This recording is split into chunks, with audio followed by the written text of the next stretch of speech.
हेर कथी प्रीत आर लगैल रे जोगिया आर लगैल रे जोगिया प्रीत लगौल चली जा। एक लड़की को एक लड़का से प्यार हो जाता है। लड़की के शादी दूसरे जगह उनका मम्मी और पापा कर देते हैं। उसके बाद लड़की फोन करती है अपने बॉयफ्रेंड के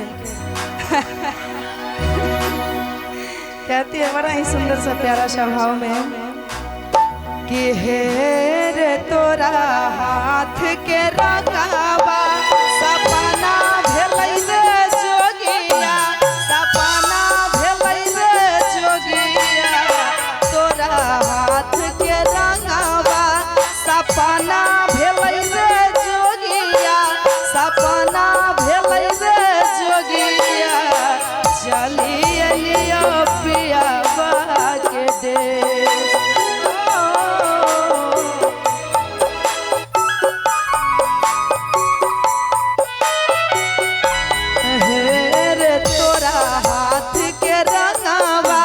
सपना भेलै रे जोगिया सपना भेलै रे जोगिया चली अलियो पियावा के देश।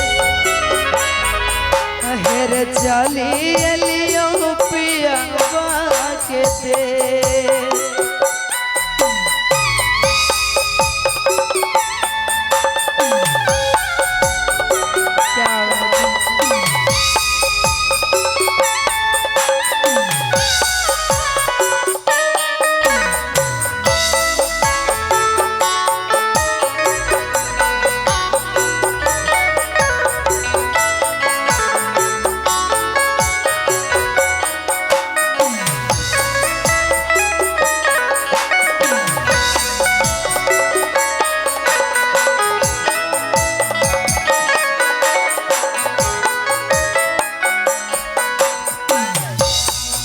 और कहता है लड़का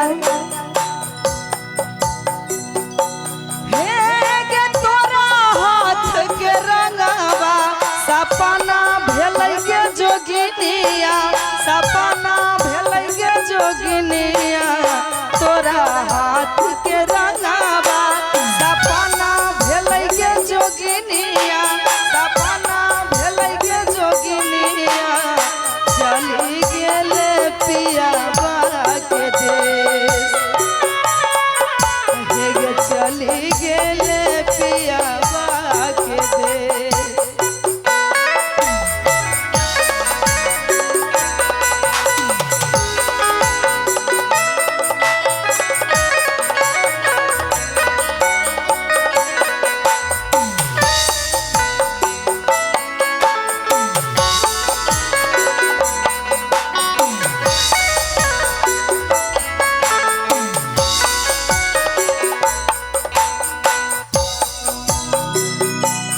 और लड़की कहती है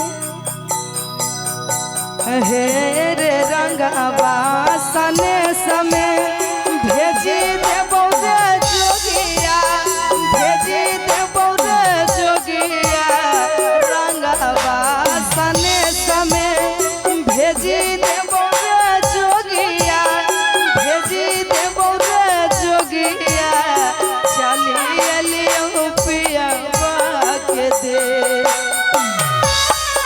हेर चली अलियो पियावा के देश। तब लड़का कहता है भैया उनका भाव देखेगा हे तोरा हाथ के रंग लाके कथी करबै गे जोगिया कथी करबै गे जोगिया तोरा हाथ के रंग लाके कथी करबै गे जोगिया कथी करबै गे जोगिया चली गेलही पियावा के देश।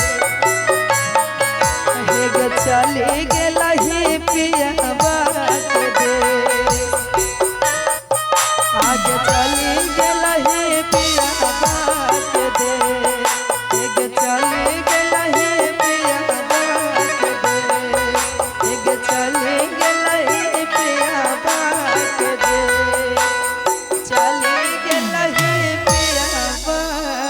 देश। अच्छा लगा हो तो जोरदार ताली बजा दो। अच्छा, इसमें दिल किनका किनका टूटा?